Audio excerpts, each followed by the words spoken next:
Dear students, welcome back to our classes on vibrational spectroscopy. This is the second part. In this video, we will discuss about normal modes of vibration, what are the different types of molecular vibrations, and finally, how to find out the number of fundamental vibrations. So, what is a normal mode?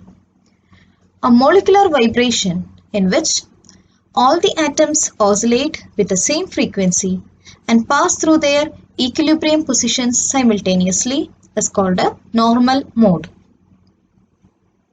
Here you can see the normal mode of vibration of a diatomic molecule.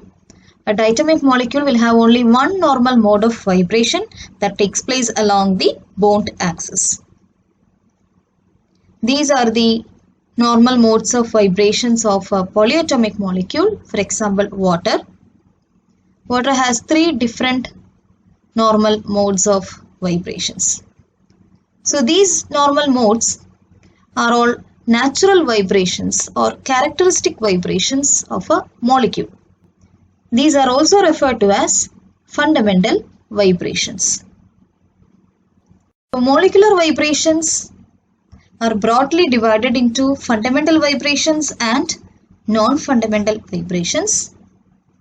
We will see about non-fundamental vibrations in detail in later classes.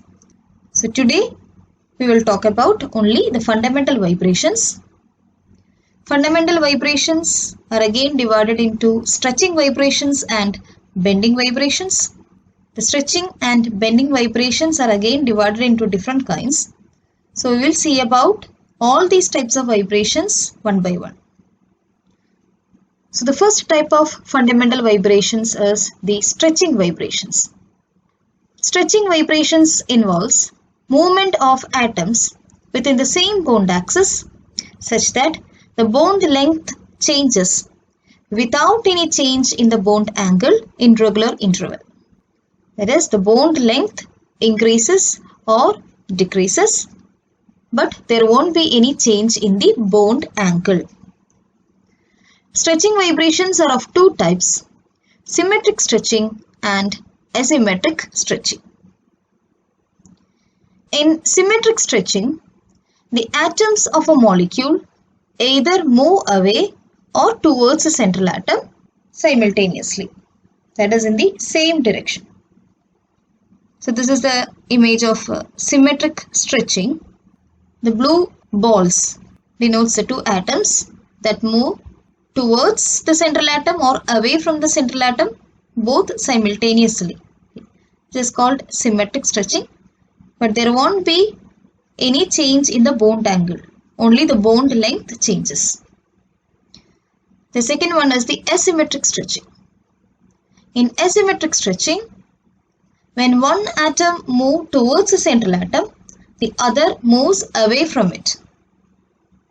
So here you can see an animated picture of asymmetric stretching. When one atom moves in, the other moves out. This is called asymmetric stretching. The second type of fundamental vibration is bending vibrations or deforming vibrations. Bending vibrations means the movement of atoms which are attached to a central atom will cause a change in its bond angle without any change in the bond length. We have seen that in stretching vibrations, the bond length changes, but in bending vibrations, there will be change in the bond angle. Bending vibrations generally require less energy and hence occur at longer wavelengths than stretching vibrations. Bending vibrations are again divided into two main types. One is in-plane bending. The second one is out-of-plane bending. In-plane bending can be scissoring or rocking. Out-of-plane bending can be wagging or twisting. So now let's see what are in-plane and out-of-plane bending vibrations. So first is in-plane bending. In rocking vibrations, the atoms swing back and forth like movement of a rocking chair with respect to the central atom. So here you can see an animated picture of rocking vibrations. The two blue atoms, they swing just back and forth like a rocking chair. And that's why it's called rocking vibrations. The second one is scissoring vibrations. Here the two atoms move towards and away from each other, like the movement of the blades of a scissor. And hence they are called scissoring vibrations. Both rocking and scissoring vibrations, the atoms move in the same plane, and hence they are called in-plane vibrations. And obviously there will be change in the bond angles, but no change in the bond length. Next is the out-of-plane bending vibrations. It's of two types, wagging and twisting. In wagging vibrations, the two atoms oscillate up and below the plane with respect to the central atom. So here you can see that the two atoms move up and down the plane simultaneously, and it's called wagging vibrations. The other one is twisting vibrations. Here, when one atom moves up, the other moves down the plane, and it's called twisting vibrations. Since the atoms move up and below the plane, it's called out of plane bending vibrations. Here also the bond angle changes, but no change in the bond length. So these are the different types of fundamental vibrations. We have stretching vibrations, which involves a change in the bond length. It can be symmetric or asymmetric. Then we have bending vibrations, which involves a change in the bond angle. It can be either in-plane bending, which have scissoring and rocking vibrations, or it can be out-of-plane bending, which have wagging and twisting vibrations. Each of these vibrations contribute to the vibrational spectrum of a molecule. Now the next question is, how to determine the number of fundamental vibrations? Consider a molecule with n number of atoms. Each molecule will have three types of degrees of freedom. So what is degrees of freedom? Molecular degrees of freedom refer to the number of ways a molecule may move, rotate, or vibrate in space. So there will be three types of degrees of freedom, being translational, rotational, and vibrational. So if there are n atoms, then a molecule will have 3n total degrees of freedom. 3 corresponding to translational, rotational, and vibrational. 3 types of degrees of freedom for each atom. So for n atoms, 3n total degrees of freedom. We know that a molecule in a three-dimensional space can move along the three axes, x, y, and z, that is along the three Cartesian coordinates.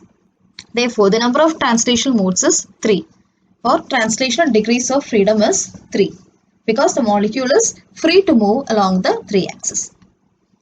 Now about the rotational degrees of freedom. Rotational degrees of freedom means the number of unique rotations exhibited by a molecule that can cause a change in its molecular orientation. So, when we consider a non-linear molecule, it can rotate about 3 mutually perpendicular axes, and hence there will be 3 rotational degrees of freedom. Therefore, the number of vibrational degrees of freedom for a non-linear molecule will be 3n minus 6. 3n is the total number, 3 degrees of freedom for translational, 3 degrees of freedom for rotational. So the remaining will be 3n minus translational minus rotational. That is 3n minus 6 will be the number of vibrational modes or vibrational degrees of freedom. That means a non-linear molecule will have 3n minus 6 fundamental vibrations. Now coming to linear molecules. As you can see here in this image, this is the case of a linear diatomic molecule. it can rotate about two mutually perpendicular axes passing through its center of gravity. It can also rotate about a third axis which passes along the bond axis passing through the two atoms. But the rotation through this third axis, that is the axis which runs along the bond through the two atoms, will not produce any change in the molecule's orientation, and hence this rotation is not considered or not counted for calculating the degrees of freedom. Therefore, the linear molecules have only two rotational degrees of freedom or two rotational modes. Therefore, the number of vibrational modes for a linear molecule will be 3n minus 3 translational minus 2 rotational. That is 3n minus 5 will be the number of vibrational degrees of freedom, or we can say a linear molecule will have 3n minus 5 fundamental vibrations. This is how we calculate the number of fundamental vibrations. For a linear molecule, it is 3n minus 5, and for a non-linear molecule, it is 3n minus 6. Let's calculate the fundamental vibrations of two molecules. The first one is carbon dioxide, CO2. It is a linear molecule. So for linear molecule, the number of vibrational modes is 3n minus 5, where n is the number of atoms. So CO2 is a triatomic molecule, n is 3. So 3 into 3 minus 5 will give you 4. So CO2 will have 4 fundamental vibrations. Now that is shown in this picture. The first fundamental vibration is stretching vibration, which is symmetric stretching. The second one is anti-symmetric stretching. The third and fourth one are bending vibrations. They are degenerate. Degenerate means two vibrations having the same energy. The next is the water molecule. It is a non-linear molecule. So for a non-linear molecule, the number of vibrational modes is 3n minus 6. So H2 is also again the number of atoms is 3. So 3 into 3 minus 6 will give you 3. So H2O or water molecule will have 3 fundamental vibrations, which are represented here: symmetric stretching, asymmetric stretching, and bending vibrations. So in this class, we have seen normal modes of vibration, different types of molecular vibrations, fundamental vibrations, and how to determine the number of fundamental vibrations in a molecule. We have an assignment question. Find out the number of fundamental vibrations for the given molecules: NH3, C6H6, CH4, HCN, and C2H2.